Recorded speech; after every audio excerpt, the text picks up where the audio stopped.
नमस्ते, आप देख रहे हैं Bhojpuri planet YouTube channel. Bhojpuri गानों की सुपरस्टार गायिका अंतरा सिंह प्रियंका का एक और धमाकेदार गाना रिलीज होने वाला है।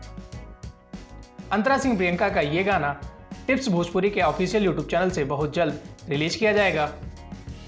आपको बता दें, अंतरा सिंह प्रियंका के इस गाने का पोस्टर सोशल मीडिया के माध्यम से रिलीज कर दिया गया है, जिसे अंतरा सिंह के फैंस और भोजपुरी दर्शक काफ़ी ज़्यादा पसंद कर रहे हैं। आपको बता दें, अंतरा सिंह प्रियंका के इस गाने का बोल है हम बानी कचकाड़ा नियन, जिसको आवाज़ दिया है अंतरा सिंह प्रियंका ने।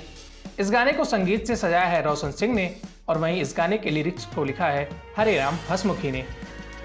यह गाना बहुत जल्द टिप्स भोजपुरी के ऑफिशियल यूट्यूब चैनल से रिलीज किया जाएगा। आपको ये जानकारी कैसी लगी हमें नीचे कमेंट बॉक्स में कमेंट करके ज़रूर बताएं।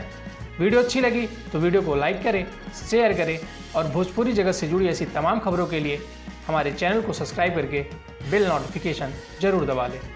धन्यवाद।